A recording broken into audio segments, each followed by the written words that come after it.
바랍니다. 우선 아까 제가 질의를 했는데 그 중복기재에 대해서 제가 질의를 드렸더니 중복기재가 아니라고 그러세요. 그래서 중복해제. 네, 아까 어떤 논문이 중복기재인지 잘 파악을 못하고 계시는 것 같아서 예. 제가 이 논문 두 개를 드리고 그리고 나서 다음번 질의 때까지 이 답변을 좀 부탁을 드리고 싶거든요. 그래서 이 논문 두 편을 드리도록 하겠습니다. 예, 전달해 주십시오. 네, 자, 네. 누가 우리 행정실에서 이은재 의원님이 그 논문 두 편 이것을 저 후보자님께 바로 지금 전달을 해주시고, 자, 후보자께서는 이 논문을 확인하셔가지고 그 중복 게재 문제에 대해서 정확하게 답변을 해주시기 준비해 주시기 바랍니다. 김상곤 교육감께서 2009년에 교육감 보궐선거를 나오셨을 때 권오일 후보랑 후보 단일화를 했습니다. 그런데 그 권오일 후보가 2011년에 모 학교 교장이 된 이후에 그 학교의 이 시설 안전진단 등급 D등급을 이유로 해서 47억 원의 예산 지원을 하셨습니다. 그래서 이 학교가 과연 그동안, 근데 이 학교는 지금 1983년에 신축된 것으로 되어 있기 때문에 안전등급 D등급이라는 것이 굉장히 이해되지 않는 부분이 있는데요. 2009년, 2010년, 2011년 경기도 교육청 내의 CD 등급 건축물 현황을 제출해 주시기 바랍니다. 이것이 명확하지 않으면 결국 후보 단일화로 인한 사후 매수제, 광노현 교육감이 이것으로 인해서 교육감 직기 박탈된 것을 잘 알고 계실 겁니다. 그래서 2009년, 2010년, 2011년 경기도 교육청 내 CD 등급 건축물 현황을 빨리 제출해 주시기 바랍니다. 예. 간단하게 좀 답변을 해주시기 바랍니다. 후보자는 본인을 학자로 규정을 하십니까? 아니면 사회운동가 혹은 혁명가로 규정을 하십니까? 저는 뭐 교육감 하기 전에는 학자였습니다. 그 다음은요? 학자였습니다. 학자로서 활동을 한 겁니다. 학자라고 말씀을 하시면 오전에서 논의된 후보자의 연구 및 연구 결과물에 대한 여러 지적들에 대해서 다른 학자들의 지탄을 받으실 수 있다는 내용을 상기하시기 바랍니다. 자, 사회운동가 혁명가의 측면에서 한번 말씀을 드려볼게요. 본인의 활동이 그러신 것 같으니. 자, 자유의 한계가 있습니까? 없습니까? 김상곤 후보자님, 자유의 한계가 있습니까? 없습니까? 기본적으로 국민이 누려야 될 자유는 헌법과 간단하게 좀 법령에 말씀을 하시죠. 의해서 예. 이제 또 여러 가지 제약을 한계가 받는 있죠. 거죠. 헌법과 법이 정한 테두리 내에서 누려져야 하는 것이죠. 예. 자유는. 자, 후보자께서는 방어적 민주주의 개념을 알고 계십니까? 방어적 민주주의. 잘 모르시는 모르겠습니다. 것 같으니까 예. 제가 설명을 드리겠습니다.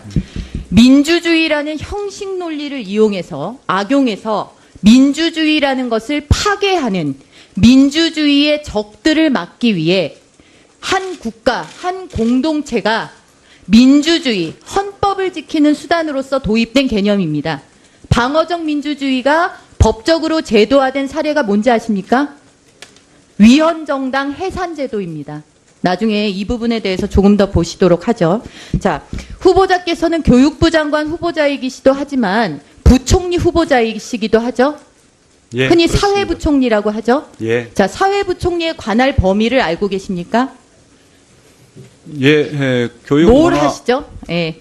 예, 사회와 관련되는 재반 사안, 재반 부처를 조정하고 이제 조율하는 역할을 합니다.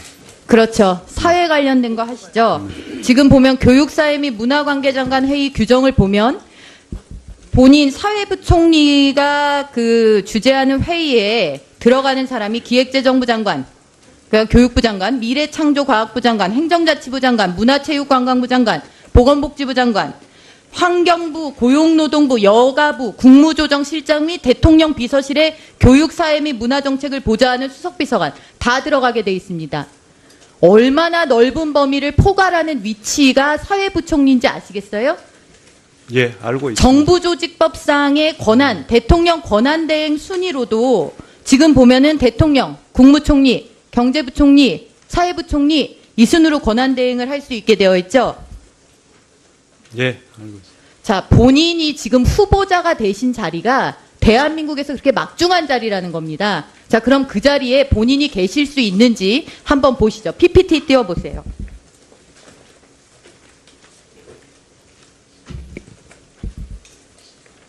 자, 김상곤 후보자께서 본인을 학자라고 규정을 하셨는데 앞에서 보니까 학자라고 말씀하시기는 참 민망할 것 같고 저는 본인을 운동가로는 봐드리겠습니다. 사회과학자입니다. 사회과학자라고 하시면은 아마 다른 학자들이 가만히 안 계실 것 같고요. 운동가적 측면에서 제가 한번 보겠습니다. 고찰해 보겠습니다. 본인께서 활동하신 민교협, 전국교수노동조합, 전태일을 따르는 사이버 노동대학, 막스 코뮤날레 단체 활동 내용을 한번 보십시오. 국가보안법 폐지, 한총련 합법화, 이라크전 파병 반대, 한미 FTA 반대, 주한미군 철수, 한미동맹 폐기, 반제 민족 해방, 자본주의 타도, 프롤레타리아 해방 주장. 본인이 활동해 오신 단체 궤적이 전부 이렇습니다. 자, 다음. 주요 발언 및 성명 내용을 한번 보실까요? 민족의 화합과 평화를 저해하고 국민 대중의 재방 권리를 제한해온 악법중의 악법, 국가보안법 폐지를 요구하고자. 자, 공동선언 내용이죠. 평화시대 역행하는 국가보안법 폐지하라. 강정구 교수는 무죄다. 성명서 이런 내용 발표하셨고, 자본의 족쇄를 거부하고 사회주의를 상상하자. 전태일을 따르는 사이버 노동대학 슬로건이자 본인이 졸업실에게서 강조하신 축사의 내용입니다. 더 나아가서 사회주의적 이행이 아니면 백약이 무효일지도 마찬가지 축사 내용입니다. 다음 넘어가 주시죠. 자, 본인이 직접 낭독한 광복 60주년 민족 자주와 평화를 위한 선언문 내용입니다. 광복 60년이 되는 오늘에도 우리가 완전한 독립을 이야기하지 못하는 데는 불평등하고 종속적인 대미관계 탓이 크다. 우리는 미군 없는 한반도를 적극적으로 준비해 나가야 한다. 대미 종속에서 벗어나 주권국가다운 자주성을 확보하고 등 되어 있습니다. 자, 후보자의 활동은 어떻게 이렇게 천편일률적으로 한 방향만 향하고 있습니까? 대한민국이 추구하는 자유민주적 기본질서, 시장경제 질서에 반하는 단체, 그 단체의 주장들로 점철된 본인의 사회운동가의 활동 경력, 이 길로 그냥 가셔야죠. 어떻게 이런 분이 정부의 수장을 맡고 사회부총리를 맡고 그 많은 부처를 관할하고 그 많은 정책을 총괄하는 자리에 오를 수가 있습니까? 제안이 와도 저는 너무나 한쪽 방향으로 깊숙이 들어갔던 사람이기 때문에 정부, 최소한의 그래도 연속성이라든지 정책의 안정성이 있어야 되는 정부에는 부적절합니다라고 얘기하는 것이 도의 아닙니까? 그게 문재인 정부에 대한 예의 아니었을까요? 다음입니다. 자, 제가 김상곤 후보자께 제 전문성으로 무언가 말씀을 드리기에 부족할 것 같아서 찾다 보니까 좋은 내용이 있어서 제가 대신 읽어드립니다. 피청구인 주도 세력은, 여기서 말하는 피청구인 주도 세력은 통진당입니다. 우리나라를 미국과 외세에 예속된 천민적 자본주의 또는 식민지 반자본주의 사회로 인식하고 있고, 자유민주주의 체제가 자본가 계급의 정권으로서 자본가 내지 특권적 지배계급이 국가 권력을 장악하여 민중을 착취 수탈하고 민중의 주권을 실질적으로 강탈한 구조적 불평등 사회로 인식하고 있다. 통진당 1에서 해산됐습니다. 피청구인 주도 세력 통진당은 최종적으로 사회주의를 실현한다는 목적을 가지고 있다. 북한의 대남혁명 전략과 거의 모든 점에서 전체적으로 같거나 매우 유사하다. 새겨 들으시기 바랍니다. 그 자리에 계셔서는 안 된다라고 생각됩니다. 그 자리에 계셔서는 안 된다라고 생각됩니다. 제가 한 말씀 드려도 되나요? 네. 안 된다라고 생각됩니다. 지금 후보자께서 해놓으신 일이, 자 보시죠. 후보자께서 버려놓은 일들이 다음입니다. 자, 이따 보충 질문, 보충 질문 하시죠. 예. 저게 2015년에 광화문 한복판을 불법 폭력 집회로 물들였던 민주노총 주도의 집회에서 우리 고3 여학생이, 경기도 고등학교 여학생이 한 발언입니다. 저는 프롤레타리아 계급입니다.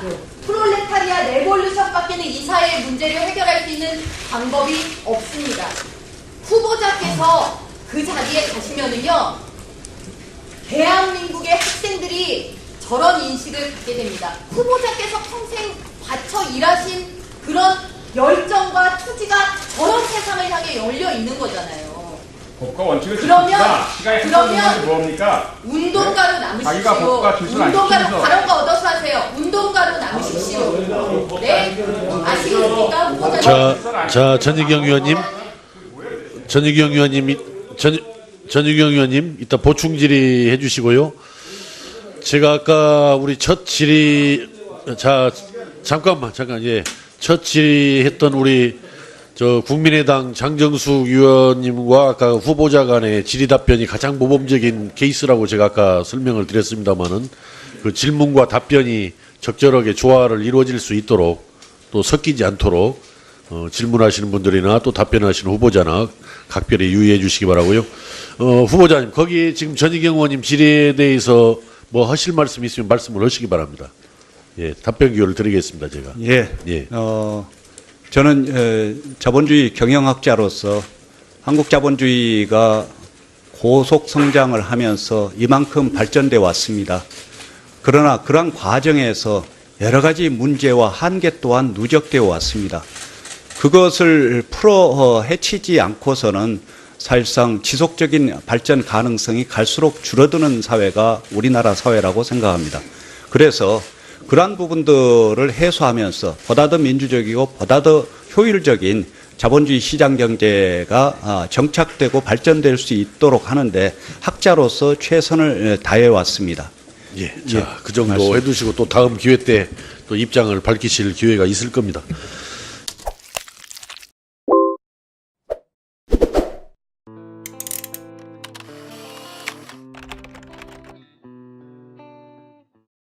우선 아까 제가 질의를 했는데 그 중복 기재에 대해서 제가 질의를 드렸더니 중복 기재가 아니라고 그러세요. 그래서 중복 개제, 네, 중복 아까 개제. 어떤 예. 논문이 중복 기재인지 잘 파악을 못하고 계시는 것 같아서 예. 제가 이 논문 2개를 드리고 그리고 나서 다음번 질의 때까지 이 답변을 좀 부탁을 드리고 싶거든요. 그래서 이 논문 2편을 드리도록 예, 하겠습니다. 전달해 주십시오. 자, 네. 누가 우리 행정실에서 이은재 의원님이 그 논문 2편 이것을 후보자님께 바로 지금 전달을 해주시고, 자, 후보자께서는 이 논문을 확인하셔가지고 그 중복 개제 문제에 대해서 정확하게 답변을 해주시기 준비해 주시기 바랍니다. 그 김상곤 교육감께서 2009년에 교육감 보궐선거를 나오셨을 때 권오일 후보랑 후보 단일화를 했습니다. 그런데 그 권오일 후보가 2011년에 모 학교 교장이 된 이후에 그 학교의 이 시설 안전진단 등급 D등급을 이유로 해서 47억 원의 예산 지원을 하셨습니다.